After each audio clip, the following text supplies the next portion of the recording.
Shavua Tov, Chodesh Tov, un bon mois de Iyar pour tout le Ham Israël.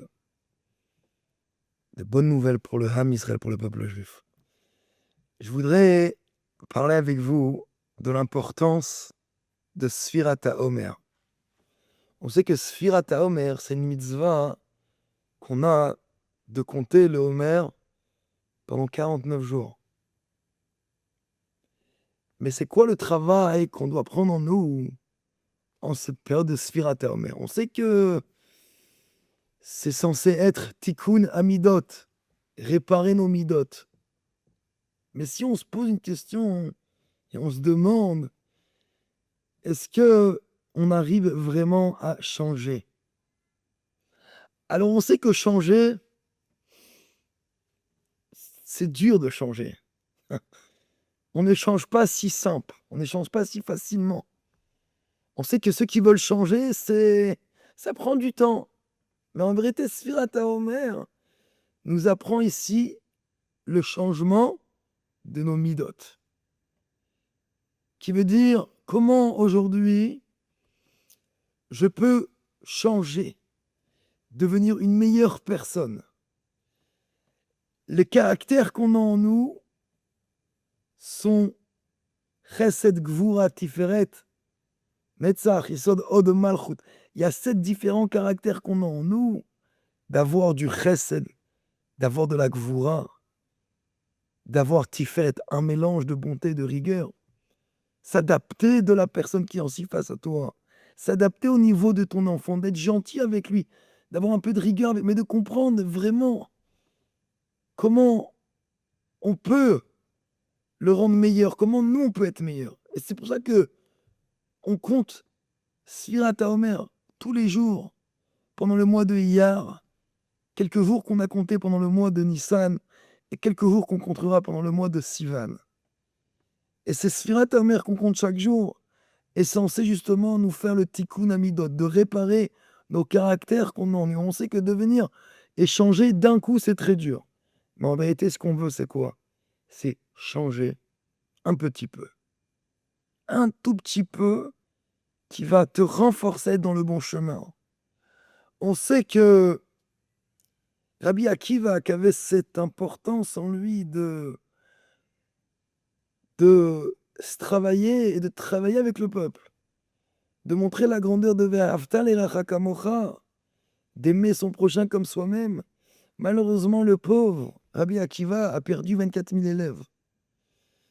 Où ces 24 000 élèves, malheureusement, n'ont pas respecté l'importance d'aimer son prochain. Ils avaient cette force de la Torah d'étudier, mais chacun pensait que son étude était mieux que l'autre.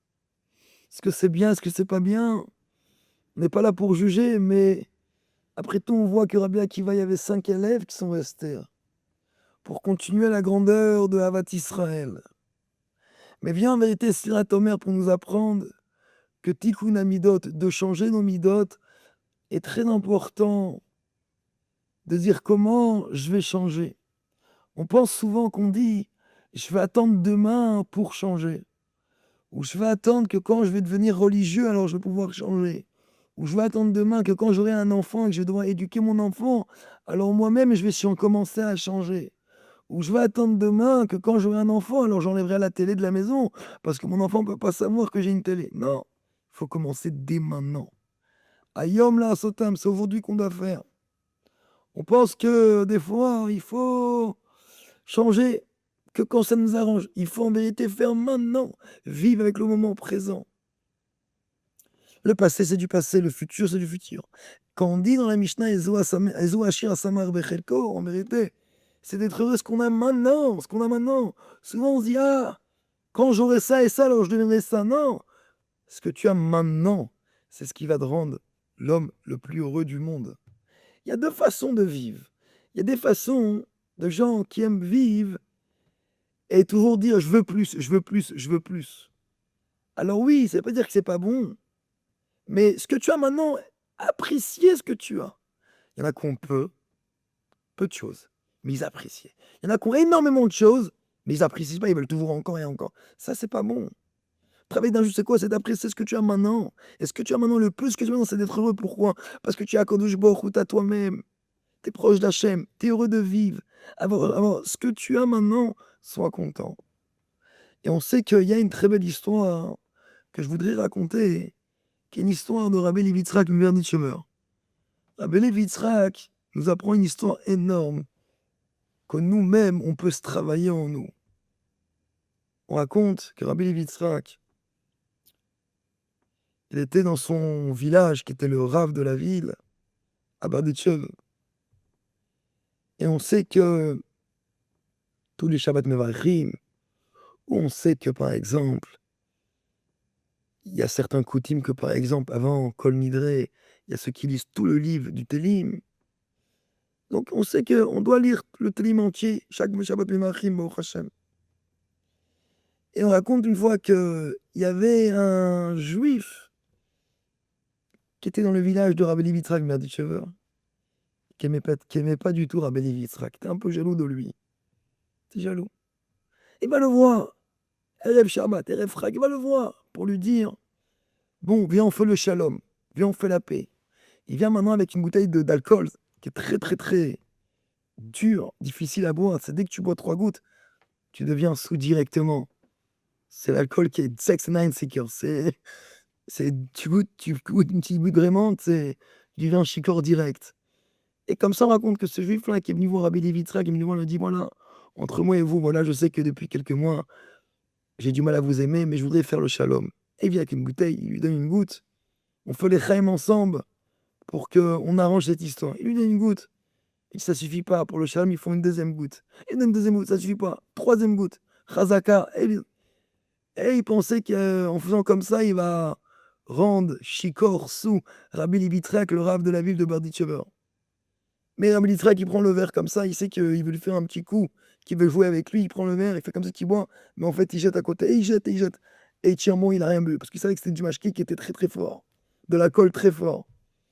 Lui qui est venu, entre guillemets, faire la paix avec Rabbi Levi Yitzhak, il est tout heureux, tout content, il sait que le rave de la ville, il a bu 3 fois les chaim, qui est de l'alcool très fort, il sait qu'il va pas venir à la choule pour faire le minyan de Télim.